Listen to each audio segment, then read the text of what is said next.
Let us start this lecture 21 with a very simple message that objective of life is to light the inner fire lying dormant in the recess of our mind.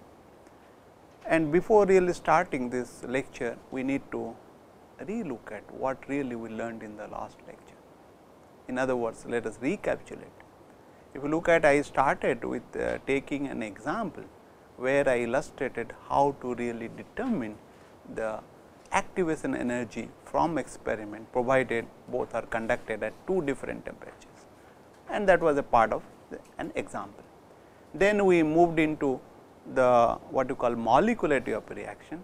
Based on that, we divided roughly all the reaction into three: unimolecular, bimolecular and trimolecular. Of course, quadrimolecular reaction can take place, but very unlikely to happen. And then we also define a term known as order of reaction, and based on that we just touch upon the first order reaction, second order reaction and third order reaction. Some of the examples I have taken, but however, if you want to really look at in detail, you need to look at the equations and solve it, so that you will see how this reaction rate is varying with time. I did not get into that. If some of you are interested, you can look at some standard books on combustion and you can have a feel what it is. Later on, we moved into chain reactions, which is natural in case of particularly whenever the combustion reaction is taking place, right, like chain initiation, chain what you call branching, chain carrying reaction, chain termination. If you remember, I consider this chain reaction is nothing but a human life, like a baby is taken birth, that is initiated, life is initiated and it will be branching, carrying out like learning and other things. At the end, you will be terminated at the death. So, then we moved into the kinetics, the multi-step chemistry. I just show you a very glimpses of it, just to have a feel how complex it is. Not you remember all those steps involved in the multi-step kinetics, but we will be mostly handling with the global kinetics, which is although not occurring in nature, it is just a model to overcome the problem of handling multi-step chemistry in realistic problem. And then we moved into what we call various modes of combustion, right, like flame and flameless mode, right. And under the flameless mode, I talked about smoldering combustion, to just to give into little bit idea about it. And then we have also talked about premix flame and diffusion flame. And as I told that combustion is basically a wave, right, whether it is a wave or not, that we will look at today. It is like your shock wave, it is like a wave. If I consider a tube which is mixed with fuel and air, for example, if I take a tube here and this is fuel plus air, which are mixed together, right. If I ignite, these are the mixtures, what you call all mixed together. Of course, at a what you call particular fuel air ratio in which combustion can take place, because we know that there is a two limit between which combustion can take place. Beyond this two limit, it cannot be. Do you know that what is that limit? That is known as flammability limit. We will be talking about it just briefly. And then that is the fuel air mixture beyond which no combustion will take place. However, the ignition energy we need to take.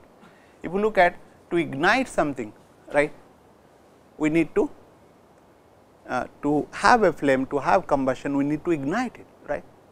Without ignition, can really combustion take place? Certainly no, right. Initiation is required, right. So, naturally we will ignite. If you look at, this is igniter, then what will happen? Of course, this is a spark I am taking about, but with the spark you can say this is a spark plug kind of things. Spark plug is one kind of igniter, there are several kinds of igniters. As we go along, we will talk about it. particularly in solid propellant combustion and various kinds of igniter you can think of, right. So, if I ignite it, what will happen? Here what will be there in this place? There will not be any fuel air mixture. Will it be there? There might be, but those are diffusion will be taking place, right, and it will mixing with air, maybe below the flammability limit, nothing will happen if I ignite it. So, if you look at the flame will be kernel will be coming over here, but it will be moving towards this direction, right. These are flame will be moving. Will it be moving or will it remain stationary? Why it will move? Because there is a fuel air mixture and which is there on this side, whereas this side it is simply air, right. If this is my tube, okay, this is my tube, right. So, this is a simply air which is open to atmosphere, am I right? But why it will move at all? What makes it to move? Because fuel air is there, is it the reason? Then how does it really takes place, right? Because what will be happening, like once the flame is formed or flame kernel is being formed, then some heat will be transferred, right. If it is some heat, chemical reaction is taking place, right, some heat being released, is not it? Some heat being released, yes or not? It heat being released, then it has to go both the side, it can go this side, it can go this the other side as well, am I right? That depends upon what is the mode of heat transfer. What kind of mode of heat transfer one can think of? One is conduction, other will be radiation, what else other will be? Convection, right. But is it convection will take place in this? Because keep in mind in the tube the mixtures are stationary, it is not like a pipe which is moving, we are just keeping mixtures stationary, right. Will it be convection will be there? Why not? What about natural convection? There will not be any forced convection, but natural convection will be there, yes or no? Because if something is hard, that gas will go up because of gravity, right, yes or no? I think you people are not getting. Natural convection will be there, radiation will be there because it is very high temperature. You know that radiation heat transfer is proportional to the power of temperature power to the 4, right. So, naturally it will be there because temperature is quite high, but in the low temperature I cannot really consider, I need not to consider the radiation effect, because temperature effect is not very low, right. But at the high temperature I cannot manage to neglect it, is that clear. So, heat will be transferred. If heat will transfer, what will happen to the mixture here? Its temperature will go up. If it will go up means this temperature, if I put a temperature here, this will be going up, temperature of this point will be going up, yes or no, because heat is being transferred. And then what will happen? Transfer, then the mixture's temperature will be going up till when it is beyond the ignition temperature, self ignition temperature, then combustion will take place, right. Then it will be going, so it will be going at what you call go on moving like a wave in the direction till it all the gases being consumed, right. If you look at this example I always give, like suppose this is a food item, let us say there is an insect, it will go on eating, because of course, as long as he is hungry. So, similarly, in our scripture people say that fire is having a hunger to consume the fuel area, right. So, similarly, it is go on going moving that wherever food is there, right. If you look at like earlier days horses are being put, like if they want to make the horse to move, so they will give you the what you call food, to lure you by food, like you people are being lured for getting a job to study something, right. Otherwise, who will study Baba? Why you will attend class, right? Because you want to get a job, that is why you want to work hard and then do that, right. It is like that fire or the flame will be trying to go towards the fuel and air, that is a natural way, right. So, therefore, we will be moving, right. So, if I look at this process, what is this process?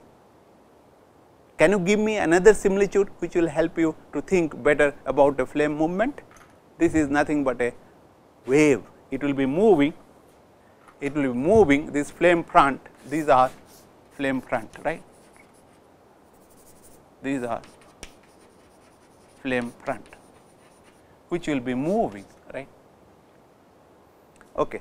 So, now let us look at just that whatever I have told, let us look at visually what really we will be looking at. I have taken a tube in this case, and there is a tube here, glass tube, where we can see, visualize the flame, there is ignite, this is a fuel air mixtures, this is ignition.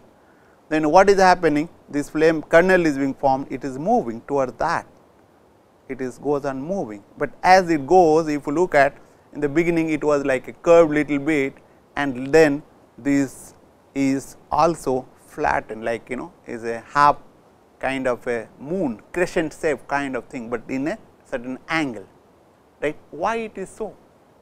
Why it is not moving as a front, as a like a little bit curve, maybe because of heat losses will be there, right.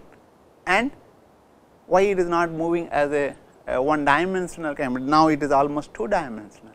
Why it is so? Why it is in this region, particularly in this region, it is what you call curved, and then it is slanted kind of thing. Why it is so? I have already given you answer for this, because of what? Natural convection, right. So, but however, if I want to make this flame stationary, what I will have to do?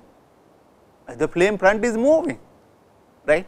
It is like fire, open fire goes on moving, you have seen, it is devastating, right. But as an engineer, we do not want the flame to move, we should control the flame, right, such that we can utilize it. That is the whole gamut of combustors, or the gas turbine combustors, or the rocket engines. We need to contain the flame inside the combustor, right. For that, we need to talk about flame stabilization and other things, right. So, if you look at, like I want to look at that. So, what you do basically in this case, what you can, I ask you give a similitude, what is really happening, right. In this, if you look at this example, if you are not thinking about, we will come to that little later on. Okay. Let us now look at how we can make it stationary. It is a very simple questions, right. What you will have to do? I will have to feed this fuel air mixture with certain velocity, with which this flame front will be moving. Like in this case, flame front is moving with respect to unburned mixture or the burned mixture with certain particular velocity, right. And that will be dependent on what? Like I call it SL. SL is the laminar burning velocity SL, and it is defined with respect to unburned mixture in this case. That means, these are unburned mixtures, right. This is flame will be moving toward this with respect to this unburned mixtures, right. Then I call it as a burning velocity. Now, if I will allow, if I make the flow, right, fuel air mixture to be flow towards or into the flame, like in the opposite direction of flame, flame is moving in this direction and fuel air is coming in this direction. If it will be same as that, then my flame front will be stationary. Otherwise, it will be moving either to the left or to the right, depending upon whether the fuel air mixture is less than the burning velocity or fuel air mixture is greater than the burning velocity. This is the basic principle of flame stabilization, very important point. Okay. Are you getting my point? So, now if I will make this, it will be stationary, and if it is stationary, it will be very easy for me to what you call look at this one, right. Look at kind of a look at and then analyze it. We will do that. Like the speed of combustion wave, as I told you, will be varying between 20 to 340 centimeter per second. Keep in mind that if it is a deflagration, right, that means what is the meaning of deflagration? The burning velocity or the flame front will be moving at a subsonic speed, right, that we call it as a deflagration, right. And it will be dependent on what? It will be dependent on inlet temperature, then what else? Fuel air mixtures, type of fuel air, like if it is methane air it will be different, if it is methane oxygen it will be dependent, it will be, if it is hydrogen oxygen it will be different, if it is hydrogen air it will be different, or any other combination it will be different. Whether it is a like a lean mixture it will be different velocity, pressure also it will be dependent on that. So, we will be look all those things out, that means it will be type of fuel air mixtures and other inlet conditions what it would be. And as I told you that when this flame front will be moving at a subsonic speed, we call it as a deflagration, right. And I can consider this as as a one what you call station 1, station 2, but if this burning velocity or what you call flame front is moving at a more than the speed of sound, we call it as a detonation. Detonation is basically a explosion kind of thing, because it is moving at a very high speed. You might have heard in your what you call Diwali or the festivals, people make firecracker, right, or even like your terrorists, they put some explosion, like that is a detonation, it is not a deflagration, right, and which is always must be avoided unless otherwise it is useful for the mankind. But unfortunately, all explosions and other thing is misuse, abuse for the peril or the for the people against the people, right. So, now let us look at how we can analyze this one dimensional combustion wave, right, because as I told you it is basically a wave, right. And what we will do? We will be using the same continuity and all those equation, but what we will be looking at is like I am having a what you call a tube kind of thing, there is a wave here, it is a flame front, and I can say this is a 1 and this is 2. Keep in mind that this flow is coming over in such a way, it is moving in directions and it is stationary, right, and it is also products are going out. I can there is station 1 and station 2, it can be deflagration, it can be detonation, right. We are not distinguishing at this moment, we will be trying to find out what you call the relationship for this. And what are the assumption we will make? We will make the steady inviscid flow, right, and it is basically one dimensional flow, right, and it is what you call all compressible in nature. Flow is compressible because it can take care of both detonation and deflagration, and other assumptions whatever we have done for our earlier studies will be holding good.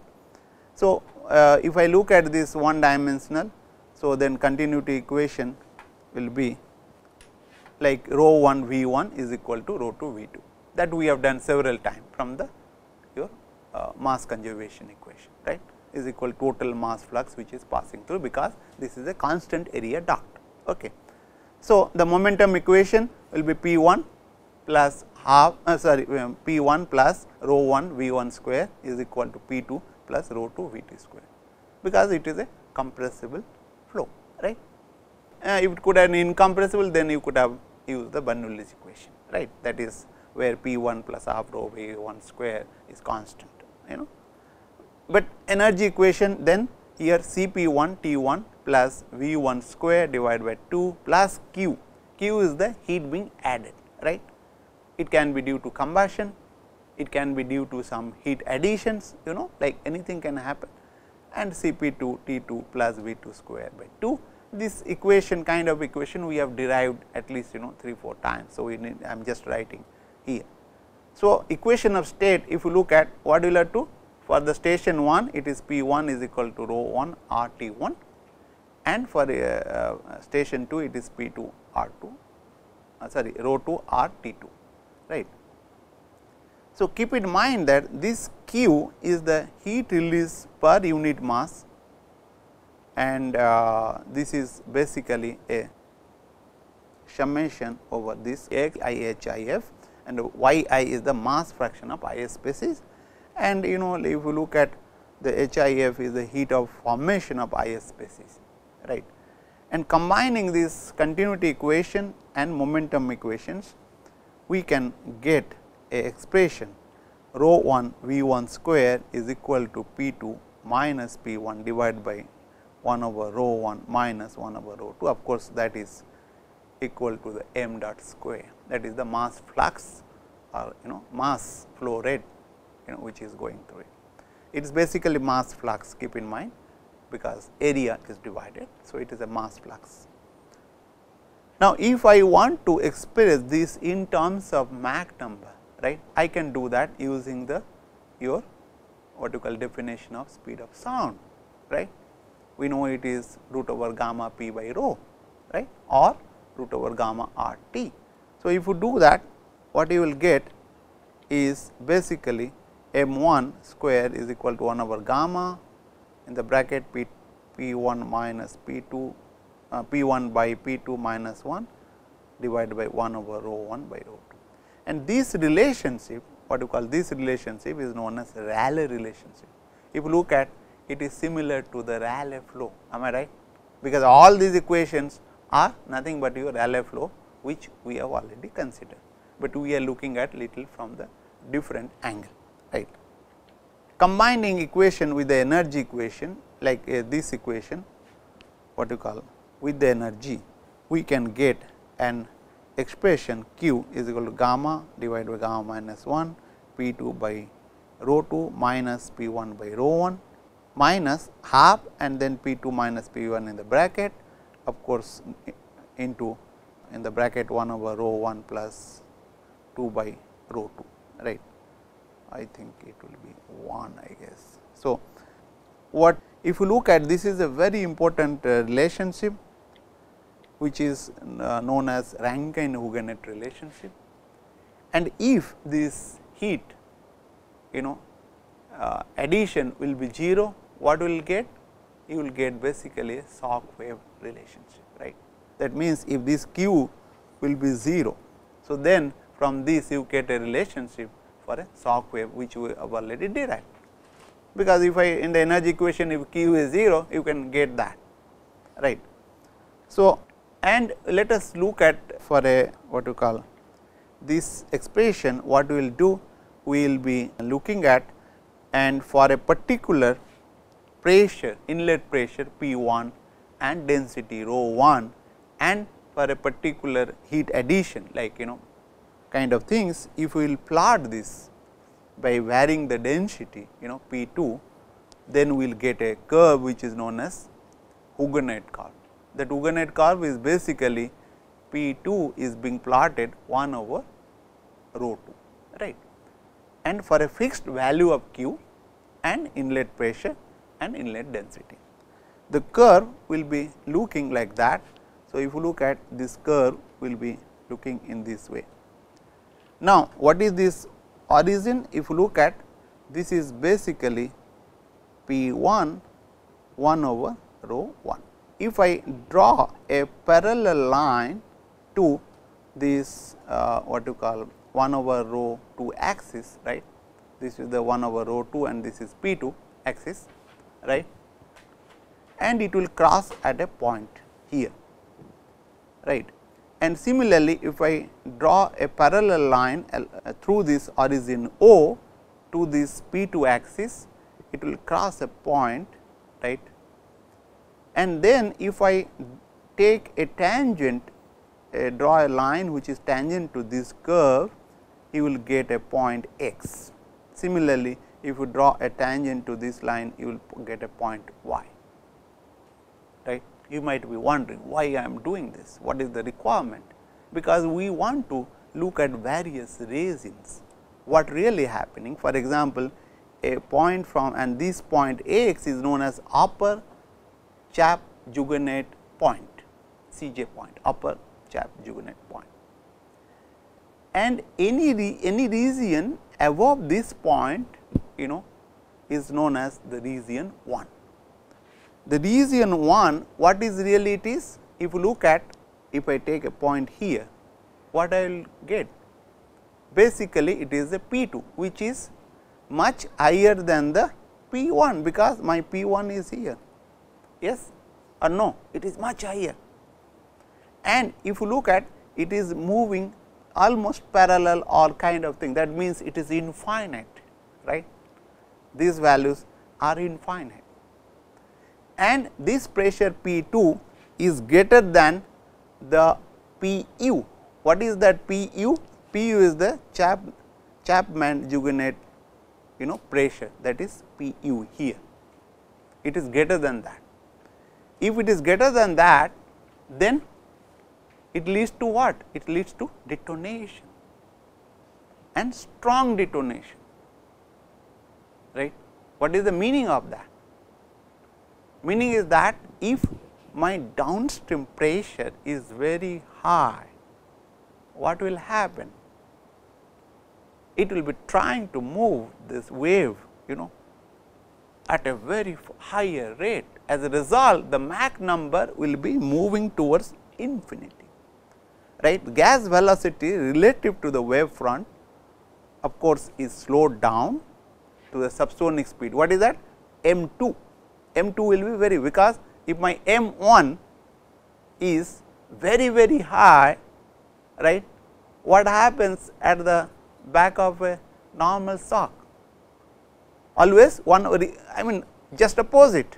If it is M1 is very high, M2 will be very low. So, the similar thing is happening in this case, right.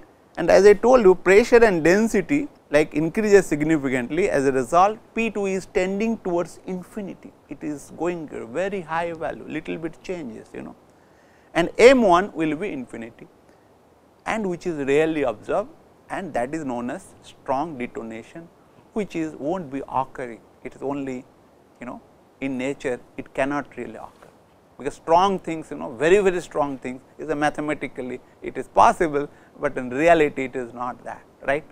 For example, like if there is a lot of shock, what happens? Then a person, like if you are too much of stress, you will extinct. The nature always wants that you should be here. You may get a little bit stress, so that you will perform well, right. Okay. So, similarly, the nature always is benign to the people, to the all the species around, and so also the detonation. So, strong detonation generally won't be occurring at all, right. But however, if the pressure which is lower than that, this is the region 2, where this burnt pressure, pressure of the burnt gas will be less than the Pc, right. Keep in mind that this P2 in this region, region 2 will be greater than the P1. P1 means here, okay. But however, it is less than the Pu. Pu is the Chapman-Hugoniot wave. In this region is a weak detonation wave will be formed, because if you look at it is a slope is smaller as compared to this region, region 1. So, the M2 will be supersonic, M1 will be supersonic, but it will not be very high, right, as compared to the region 1. So, gas, of course, the other if you look at other way around, that is M2, gas velocity related to wave front is slowed to subsonic speed, right. That is similar thing happen, but it will not be that subsonic, okay, as compared to region 1. So, burnt gas velocity, that is your M1 will be greater than the speed of sound. That is why it is detonation, and weak detonation is likely to occur in a nature in the form of explosion, what we see or what we always encounter, and we are encountering explosion nowadays because of terrorist activities, okay, and other places. So, which is not good as a result, like because they are abusing the technology. So, at isochoric condition, this is very important, where one density at this point, this is the point 1 over rho 2 is approximately equal to the rho 1, right. Then what happens? That means, it is a very weak detonation and infinite velocity will be occurring, and which is quite physically unattainable, right, this point. But if you come to this region, right, see this point actually where if you look at it is almost 1 over rho 1, if you look at this vertical line, right, vertical line where 1 over rho 1 or rho 1 is equal to rho 2. That means, if I look at your equation, I will come to that you will say it will become 0. Let me you remember that equation we got from the momentum equation, rho 1 v 1 square is equal to p 1 minus p 2 divided by 1 over rho 1 minus 1 over rho 2, right.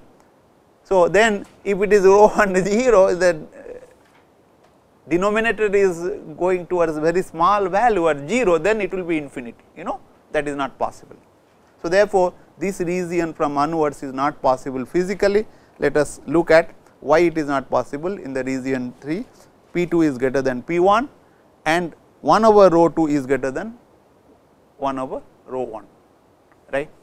Yes or no, because in this region, any point here in the region 3, 1 over rho 2 is greater than 1 over rho 1 and p 2 is greater than p 1, because p 2 is here and it is p 1 is here, p 2 will be any point, right, till of course, this point where p 2 is equal to p 1, right. So, therefore, it is not possible. Why? You look at this expression, because I am saying p 2 is greater than p 1, that means, this is a positive quantity, right. Whereas, what happened to this? This is negative quantity in the numerator, this will be a negative quantity, am I right, because 1 over rho 2 is greater than 1 over rho 1. So, there will be negative and this is a positive quantity. So, if I take a v 1, what it will be? It will be an imaginary. Mathematical also it is like of course, one can think of, but in reality it is not. So, therefore, this region is impossible to get that. And I have already told you this is physically impossible, this region. So, let us look at the region now IV, like this is a weak deflagration which will be occurring in this region. What is happening? P 2 in this region, P 2 is very less than the P 1, that means is closer to P 2 is closer to P 1, right, because this is your what point? P 1, and when you are saying this is not changing much, because the slope is very small, am I right, is a flattening out. So, and whereas the rho 2 1 over rho 2 is greater than 1 over rho 1, because it is your this point is your 1 over rho 1 and this point is much higher. So, as a result what will happen? Gas velocity with respect to wave increases from low subsonic to high subsonic, right.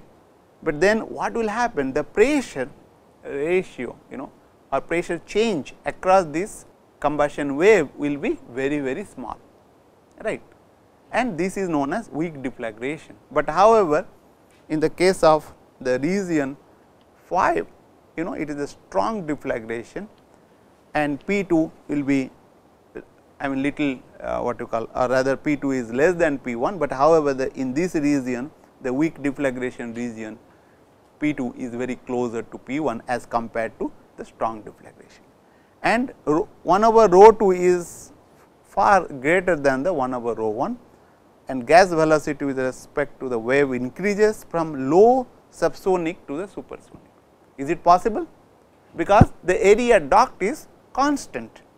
If it is constant, then you cannot add heat to a extent that it will go from subsonic to supersonic. We have seen in the Rayleigh flow, thermal choking will be occurring. So, therefore, it is not possible, right. So, there is a strong deflagration is generally not possible in reality. So, what will be happening? That means, weak deflagration is possible, that is the blue line, and weak detonation is possible, that is the your red line from this region. Now, let us look at qualitatively what is the difference between the detonation and deflagration. So, M1, if you look at the Mach number for the detonation 5 to 10, whereas deflagration is very, very small. You may be thinking why it is small.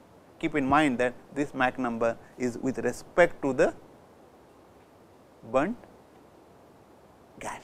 So, that your speed of sound, if you consider, it will be very high, even if velocity, and V 2 by V 1 is 0.4 to 0.7, right, and whereas this is a deceleration kind of flow in detonation, it occurs, that is why the impact will be more kind of things, and whereas the deflagration it will be 4 to 6. Keep in mind that the P 2 by P 1 is 13 to 66, because this is a compression, it will be compressing, right.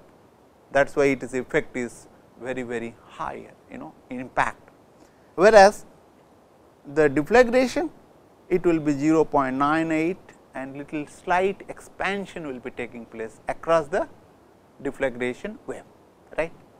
And T 2 by T 1, of course, the heat addition, and in the case of deflagration heat addition will be there, and of course, you can add more heat in the detonation, right. Therefore, nowadays people are talking about pulse detonation engine, like, so that you can manage. Of course, one of the biggest problem with pulse detonation is the noise, one has to worry about, and I guess people will overcome that, and it will be future power plant for the aircraft as well, I guess. So, rho 2 by rho 1 is 1.7 to 2.6, whereas for deflagration the density variation is just other way around 0.06 to 0.25. So, if you look at these are the qualitative difference between the detonation and deflagration. So, now let us get into basically a premix flame, because this wave we need not to worry about like whether the flame is there or not. We are not worried about what is the structure of flame, how it is affecting, what is the burning velocity. Here we are looking at whether what is the characteristic of deflagration and detonation, right, without bothering into the inside what is happening, right. So, now we will be getting into the laminar premix flame. If you look at the first first premix flame was invented by Robert Bunsen in 1855, right, and it is a man-made flame. There is no premix flame in the nature, except of course, in a diffusion flame there might be small region which is premix flame, right, very, very small region, and that too nature does not support premix flame as a matter of fact, but however there might be small region, right. So, if you look at how he achieved that, this Bunsen, you might be knowing like how he achieved it, because you have used that burner that is known as Bunsen burner, right, yes or no. Now, typical Bunsen burner shows over here, fuel comes over here, and there is a hole in this primary air port, and there is a tube, this is known as mixing tube, and you will get a flame, there is a dark zone and luminous zone. Now, how really this air entering into this fuel, and why it is entering, how it is being mixed, right. These are the questions which might have bothered you when you people are using Bunsen flame in your laboratory, particularly +2 level, right. Can anybody tell me what is really happening, right, because we know that fuel will enter. When fuel is entering, you need to supply the fuel at a higher pressure than that of the ambient. Higher the pressure, better it will be, right. Then what will happen? The fuel orifice will be ejecting the fuel jet as a jet. For example, there will be a jet. So, it will be like this, something. When jet is coming, right, a jet, what is happening? It will be trying to entrain the air, yes or no? Because if I put a jet here, in a simple air, what happens? It takes the ambient air into it. It is like your leader, leader is having a large amount of energy. It takes the other people who is having low energy level, right. That is why today we do not have a leader in this country, because people do not have a real energy. They may show to have certain energy, but that is not genuine energy, right. So, their momentum is very low. So, people are not going, or so similarly in this case the jet plays a very important role, right. If there is a dirt in your orifice, you see that it is not working, right. And if it is mixed, then entrainment will be there. So, holes in the mixing, as I told, this air will be entering here, and in this place there will be mixing will be there, and as it mix together, like you will get a thorough mixtures over here and you will get a flame, right. Suppose sometimes I close this control ring, right, what will happen? Can I get a flame or not? Certainly yes, why not? I can get a flame which will be sooty in nature and yellow in color, and that is a diffusion flame. If I open this control ring, or the air will be entering and it will be premix, and I will get a blue flame provided it is mixed properly, right. Generally this Bunsen burner is being designed for stoichiometric mixtures. So, if you look at I will get a flame, there is a luminous zone, there is a dark zone, and I may get another flame where there is a 2 zones, like oxidizing zone, reduction zone, all those things you might be knowing. So, if you look at the flame shape, will be dependent on what? Because various shapes you may get, right. It will be dependent on what? It will be dependent on the inlet profile, what you can have. It will be dependent on how much heat loss is there. It will be dependent on, of course, what is the fuel air mixture you are having, right. So, if you look at that way, it will be dependent on heat loss to the burner rim, it will depend on velocity profile. Question arises, how to get a parabolic velocity profile in a tube? Is it possible to get that? If it is so, how will get it? Is it desirable to have a parabolic profile, to have a stable burner or stable flame front? Why not we will use just like that? And if you look at whether the Bunsen burner can give us that, by provide, that means is very simple, you should have a fully developed flow, and that fully developed flow can be achieved provided you will give sufficient length which is required for the flow to be fully developed. What do you mean by fully developed flow? Where the boundary layer in a tube from the surfaces will be merged, such that it will not change with the length after getting merged at certain length. That is a so, how to maintain a stationary flame? Because we always want to have a stationary flame, right. How to maintain that? Because you have seen that flame is fluctuating, and whenever the flow air or the fuel air mixture will be fluctuating, then naturally it will be fluctuate, or there is a external disturbances. For example, some air is blowing, or you put the fan on, then my flame will be extinguished, or it will be vacillating if it is away from the flame, or if the door is opened or something, you may get a oscillating flame or a vacillating, it will be dwindling here and there, right. So, therefore, it is very important to have a flame where to maintain the fuel air rate as constant fuel air rate, fuel flow rate in case of Bunsen flame, and in case of premix flame, not only the fuel, but also the fuel air mixture must be kept constant to have a constant or a stationary flame, right. And the burner is designed to have a stationary flame. There might be propagating flame, as I showed you in the beginning of this lecture, right. It is the tube you fill and then you ignite, the flame will be moving. So, now let us look at a typical LPG air flame photograph I have taken. If you look at this zone, I can call it as a flame, is a luminous flame, right. Right. What about this region? It looks to be having some color. This is a premix flame. You can consider this basically little what you call maybe around stoichiometric, but on the lean side stoichiometric. Okay. That means phi is equal to maybe 0.9 kind of things, right.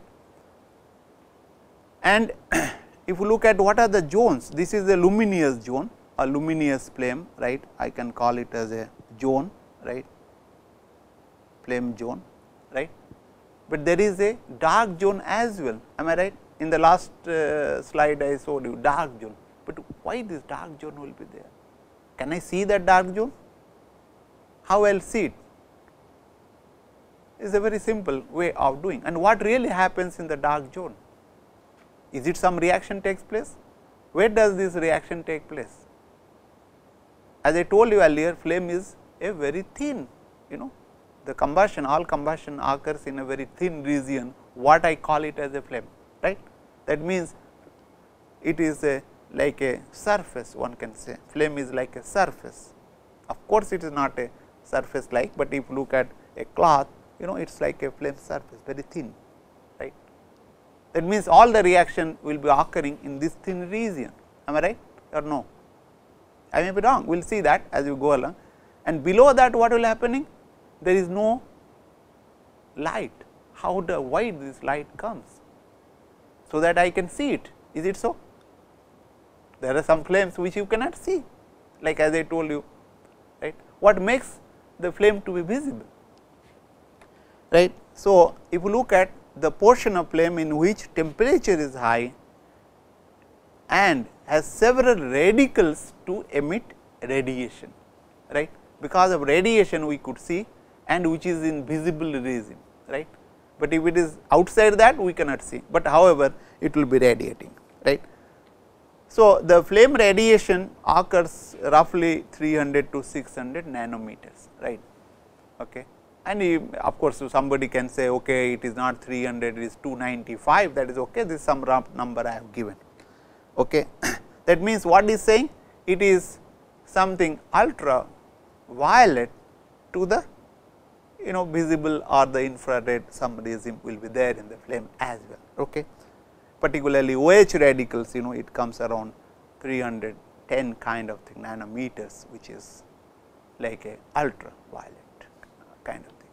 So, where the chemical reactions take place, that is the question which I ask. It is basically below this luminous zone, or right below this luminous, and below this luminous zone what it will be, and above the luminous zone what will be happening, because the reaction is taking place just below the luminous zone, and what happens above the luminous zone, that means there will not be any reaction, the burnt gases are cooled and diluted by ambient air, because some entrainment will be there. Why there will be entrainment? There is no momentum, momentum is being lost, but why it will be? Because of buoyancy, right. Hot gases will be going out, when it will go, it will be taking some amount of air, and it will be cooling, that is a natural. What is the dark zone? As I told you, region where unburnt gases are heated to a critical temperature, so that it can attain the self ignition temperature to take place, right. And not only that, here also pyrolysis of the fuel takes place. Pyrolysis means like where it will be decomposed, of course, not in the true sense of pyrolysis, but decomposition of the hydrocarbons will be taking place, it is a lower temperature, right. So, and how will identify a dark zone? You can conduct a very simple experiment. You take a postcard, earlier days people used to write in a postcard, hard paper, and slice over a what you call a flame. See that what you will get? You will see that a flame, if I take a postcard and it is my flame here, I am putting my postcard in this region, this is my postcard. So, if I will take this out, what I will get in this region? I will be getting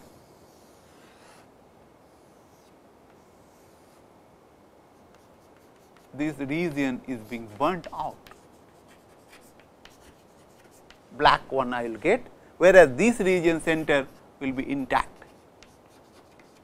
That means, this says that flame is occurring at a what you call in a ring form as a sheet, right, and in the inside there nothing, no this thing, and it will be dark in nature. Of course, if I take some kind of image, I will see it is not emitting any light, because at a lower temperature, right. If it is high temperature, it could have burnt it out. Paper you can burn it easily. Okay. So, now the zone which is the zone of the highest temperature flame, that is the luminous zone, and which factor dictates the color of luminous zone? The radicals, right.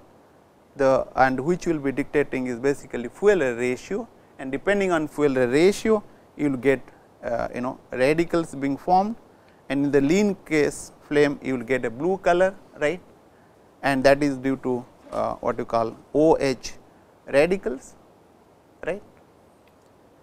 And what will happen with decrease in air mass flow rate?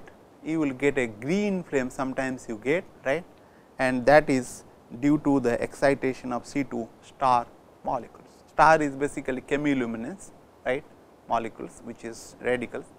And then if you keep in mind, there will be soot formation, which will give the yellow flames you might have seen, and that is due to the carbon particles and yellow. So, with this I will stop over.